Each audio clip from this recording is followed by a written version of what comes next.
Hey, Mike, what do Kelly Slater and PT have in common? I don't know. They're both world champs? Nope, they both own Endless Summer box set. Oh my God, rad. You guys, you can get it too.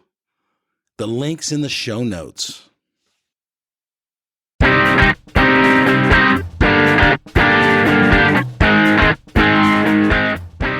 Hey, this is Mike with the Quivercast, brought to you by quiverbuilder.com, where you buy, sell, surf.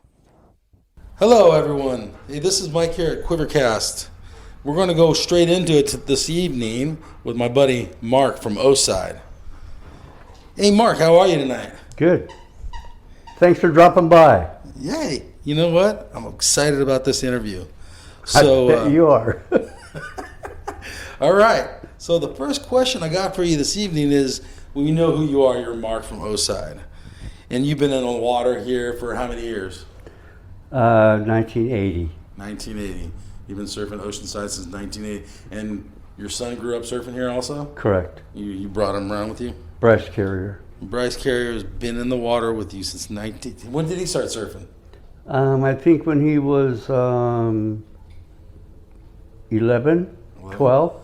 So you guys would just paddle out. Where'd you guys surf? Well, no, he paddled out on the north side of the pier Okay. and met all the Hawaiian boys, Gabe, Junior, Jacob, and then was best friends with Junior, and Junior said, hey, I want to meet your dad, and then so on and so on, and then I became a family of the Hawaiian boys, and then he started growing up and started getting really, really good, and so on and so on. Cool. So it's a surf family affair. Yeah, Sure. correct. All right, cool. So when did you start surfing, Mark? 68, In 68. Where was that at? 1968, north side of Seal Beach Pier. There you go. I've kind of been there a few times myself. Uh-huh. I think a lot of people migrated down south. Got tired of the Orange County crowds. Started there, I think, when I was a freshman in high school. Okay. And then when you went to Northside, have you been back there recently? No. I mean, the whole Seal Beach, the whole Huntington Beach just got so big and so crowded. If I went back, I wouldn't even recognize it. Yeah, totally. I mean, Seal Beach is kind of the same, but it's changed a lot also in the sands. Yeah, but I mean, like, when you're first starting to learn how, it was a really nice wave because they would bank off that wall. Yeah, big old peaks. Yeah, and then we moved from there, moved all the way down south, started surfing Sunset. Mm-hmm. We parked out in front of the, which we didn't know at the time, but Old Lee Surfboards. Okay. Met him and got maybe one or two boards from him, and then went from there to Boca Chica, moved our way down south, Huntington Beach, the cliffs, Yep. the pier, and then worked all the way into the Newport when Newport had that pier. Oh yeah, you were telling about that. Yeah, and I saw pictures of it on somewhere, and they're awesome. It was like a metal pier, right? And how far did it go out? It went out pretty far because there was a dredging that would like a big scoop that would dredge all the sand that would collect right there. Yep. And then take it and drop it off at the very tip of it, and then like with the different type of swells, that's what probably caused the sandbars. But I mean, south of that jetty was just epic. All the way to where? So were they building the jetties? Is that No. I mean, there was only 4 at the time. You had 56th Street, and then I think maybe 3. I forget or what they were going into Blackie's. What year was that again? I have no idea, Mike. 70s? No, I think probably late 70s, maybe. Oh, okay. 80s. Wow. But I mean, I surfed the pier or the river jetties in probably 70, 72. No, yeah, 72. And what's the board you guys are riding there? Single fins, of course. Oh yeah. Were they long boards or were they more of the 70? Well, the board that I had, it was called a skip fry egg. Oh, okay. Was it shaped by Skip Fry? Yeah. Oh, wow. It was a 6-footer, and it looked like an egg. Okay. Had probably 18 and a half nose, 23 wide, and probably the same tail with a 12-inch fin. And it was like maybe 2.5, 2 3/4 thick. But I mean, it was like one of those rail to rail down the line boards. And it was like probably my best board that I'd ever had to have that much fun at. And I rode that at Blackie's all the time. In the winter.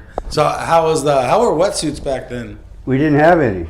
Woo! 1970 there was no wetsuits? 75? Well, we had a skid diaper's jacket. All right. With the old, little flap up with the. Yep. You can put it between your crotch and then do it. Yeah. And I wore that at Rincon in probably '69 during the winter time.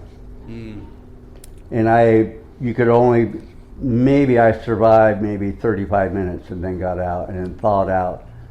But I mean, Rincon back then in the late '60s, I mean, there wasn't that many people there. So how crowded was it? Like, were there plenty of waves available? Oh yeah. You weren't fighting for waves? No, I mean, I really never went out on the point. I pretty much stayed in. Mm-hmm. So when everybody was like trying to kick out or go in like from the point to like maybe second or third or wherever, and then kick out, then I would ride it all the way inside the little bay and right toward the rocks and then kick out.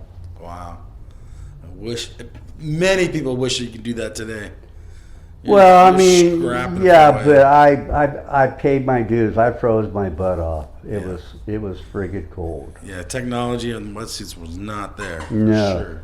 I mean, I can't even remember when I got my first wetsuit, and it was a original Jack O'Neill. Oh yeah, and I think that was before I got married in '77. So I think that was like 70. I got it when I got back from Hawaii, so that was probably 73, 74. Did you surf in Hawaii? Oh yeah. Where'd you guys surf? I surfed. Stay in town? Or well, we lived on the point, Sunset Point, and back then it was called Backyards. Yep. Yeah, for sure. And that, I mean, like we lived right across the street. I was like walking distance to the Sunset Market, and then we just like walked across the street, and it used to be an old mobile park. And not that many people surfed there but it was a perfect way for me with no crowds. Yep. But I surfed Rocky Point, the Rocky Lefts. Never surfed pipe. I got Jocko's, good. I got just like little hole in the wall places that we just avoided the crowd. Okay. But I mean, So compared to Rincon versus Hawaii, what had a heavier crowd? For sure, Hawaii. Well, just different. Being a non-local, yeah. I mean, but I mean, you could if you fit in, and got it accepted, then you had your choice. But I mean, I never had any beef with people. Yeah. And I mean, like when I got out, I showed respect, and they showed respect, to me. Cool. But then again, I mean, I didn't surf pipe. I didn't surf the epic waves. Yeah. But I mean, when I was there, I got my share of waves. I mean, they probably weren't good for the locals, but it was good enough for me. So everyone, I should have said in the beginning, I'm on location at Mark's apartment, like 3 blocks from the beach here in Oceanside, South O, and Duke's at my lap. So if you hear a squeaky ball, that's Duke. That's Duke. The lab. The lab. He's excited that I'm here. All right. So, do you have a a good story you want to share about surfing? Well, I got tons of them, Mike. Give me one that's like a PG or G. What comes to your mind? Besides? Well, what comes to mind for me is like when I was a senior, we went from 9 to like maybe 10:30 or wherever. Yep. And where I came from, Southgate High School in East LA, there was maybe 25 people that surfed. Okay. Mm-hmm. So then when we would get out of school, there was maybe 3 or 4 people that would hop in our friend's dad's truck and drive from there all the way down here.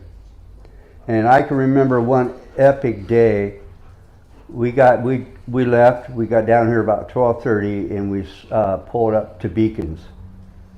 And it was like sheet glass, blue water. The sun was shining. We all, went out, and there was not that many people out. And I can remember going out, and it was like maybe a solid 3-4 foot day. But I can remember diving under this wave and popping up, and you could just see the blue sky, the blue sun, or the sun coming through, the back of the wave. Yeah. And it was just like, oh man, you couldn't get anything better than this. So how long was the drive then with no traffic? Was it summer or winter? Well, from Southgate to Huntington Beach, it was 45 minutes. Okay. So, cars went, it was probably the speed limit was probably 55. There probably wasn't that well, many no, I freeways. mean, no, huh? But I mean, you're talking 18-year-old kids Yeah. in their dad's truck. Yeah. So how long did it take to get down here? And did you come here in the winter or summer? Was that a summer session? Yeah, that was before we got out of school in June. Okay. Yeah. So, and then there's a time that there's a time that our friend Kurt, he had a Volkswagen van, and there was probably 5 of us because we had our own crew.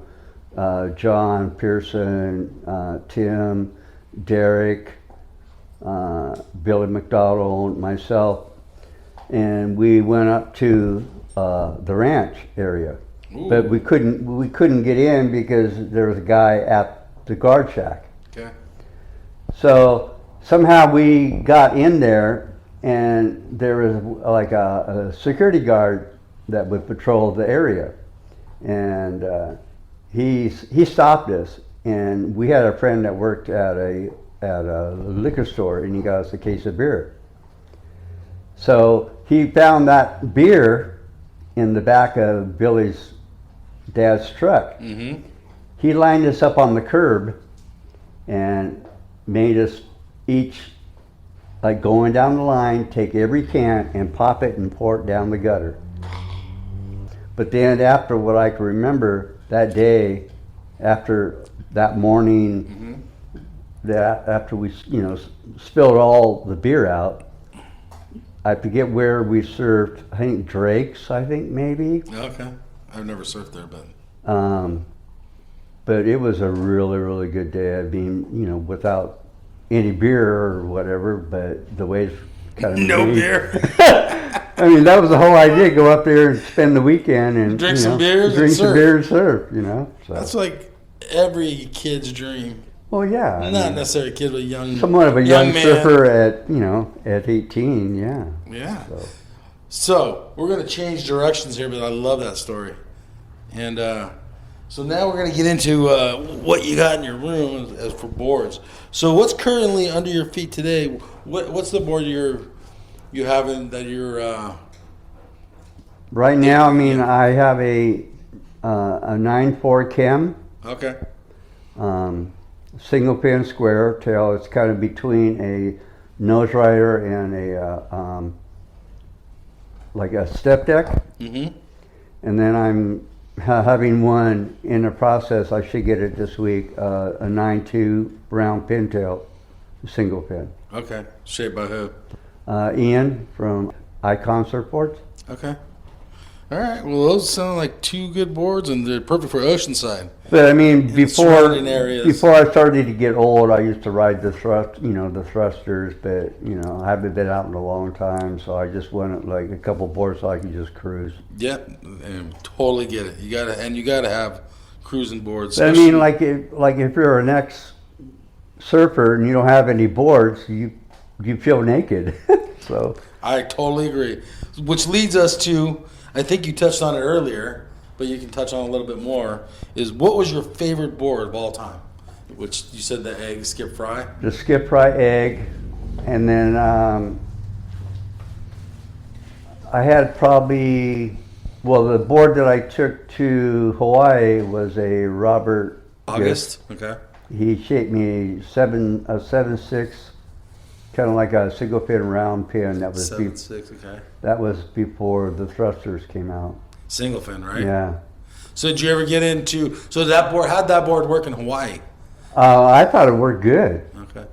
But then again, I didn't surf perfect waves. But for me, the waves that I rode, it rode good. And then there was one that I forget. Well, I told you about that story about Russell. Okay. Remember, I went and ordered a board, and they didn't shape it the way that I wanted. I almost got in a fight about that because he told me I couldn't. Tell everyone though. Make it the short version, but tell us the story real quick. You were in Newport Beach picking up a board you had ordered. We were surfing Blackies, and there was like 4 of us. And, what year was this? Geez, Mike, probably 1970. Okay, so 1970, you're in Newport. You surfed, and I don't even know really what shape or whatever. But so he called me. The guy, Russell Surfboards. The guy from the shop said your board was done. We just got done surfing Blackies, which was the shop was just like right around the corner. Okay. So we went there and walked in. And there was one guy that was behind the desk, and then maybe 2 guys that were in the very back. So he goes, I told him my name, and he went and got it, and he brings the board out, and he goes, well, here. And I go, well, that's not my board. And he goes, well, yeah, here. I mean, here's the order form. And I go, that's not my board. It's not what I ordered. So then I go to my friends. I go, come on, let's go. And the guy stopped me, and he goes, you're not leaving without paying for this board. I go, well, I'm not paying for something that's not my board. Yeah. So then he came around the corner, and we started, talking smack, and so then my friends backed me up, and the 2 guys behind the counter came out, and they were all talking smack. But I mean, back then it was all push, but nothing happened. Yeah. So all, me and my friends, we just walked out, and I left that board that wasn't mine. Left it there. Did you put a down payment on that, or back in the day you didn't have to? No, you didn't have to. So you just ordered a board? You just ordered it, yeah. No loss. Someone would buy that board. No, I mean, I'm not paying for something that I didn't order. I know you, and that's true. So. All right, so then we touched on a lot of your favorite boards, and don't you wish you had those boards today? Not to ride necessarily, but to make them collector's items. When I started, my dad knew a guy that worked for where my dad worked, and it was a South Bay shaper named Lazardi.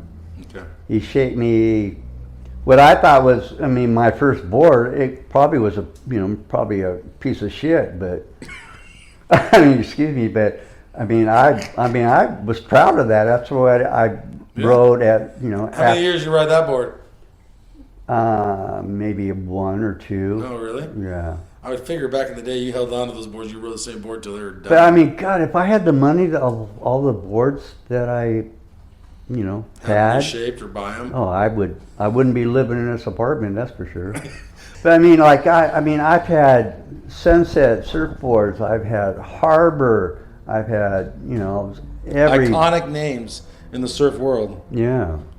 And those boards, man, if you had those today, if you had them as collectibles, if you held on to them, man, you'd have your own little museum. Another really board that they made me. It was called Eclipse, I think, and it was like a round pin, single pin, with kind of like a blunt nose,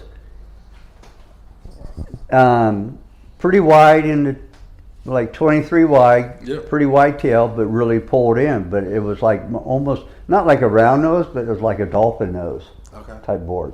And I rode that for a long time. And I even went back and I got another one shaped right off of that template. Yeah. And I had that one. It was like great. Those two boards were, you could probably put in to be one of my favorites too. Okay, so you got several favorites. But if now today, if money wasn't an option or a problem or whatever word you want to use, what board would you want? Like, what would be your like? This is what I've always wanted. I would go back and get the Beach Break model from Donald Takayama. Oh, okay, handshake by him, of course. Yeah. Because back in the day when an old friend of ours, Chip, if anybody's like old time, before it became Surf Ride, Chip worked at the Hopi store before it became Surf Ride. Okay. And I probably bought maybe 3 or 4 of those boards. Really? Different, like, you know, maybe an inch, Different 2 inch, dimensions. different, yeah. But I mean, I love those boards. I rode those boards on South Side on big days, North Side of the pier on big days. I even broke one, a brand new one. I think I paid $500 when I lived on North Side of the pier.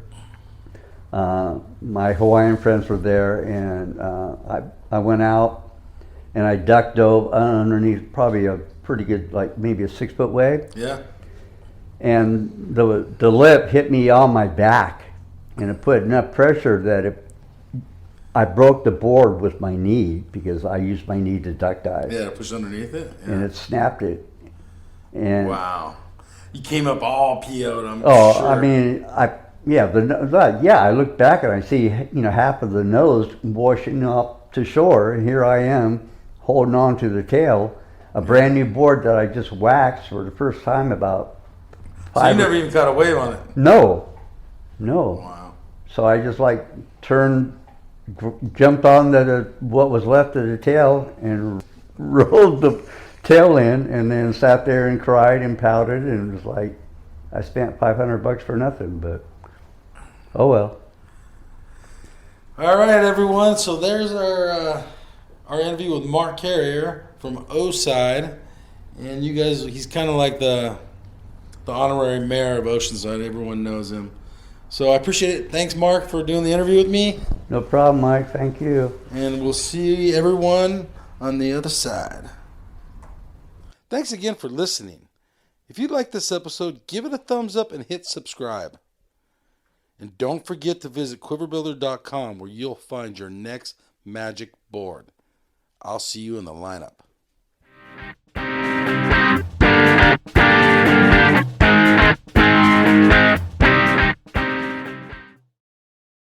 Hey, you guys, Endless Summer box set. This thing is legit. It's authentic, numbered certificate in it. It has a 5-frame film strip. From the original print, you will literally own a piece of history. It has a specially minted bronze medallion. Dude, that thing's sick. Okay, there's so much more here. Go to the show notes. There's a link on there. Go check this piece of history out. This thing's rad. Seriously. Smithsonian American History Museum has it. It took 4 years of research with 3.5 in production, all hand assembled. This thing's rad. So much to this awesome box set. Remastered DVD, sharper images than the original film, but dude, this thing's so sick. Link in the show notes.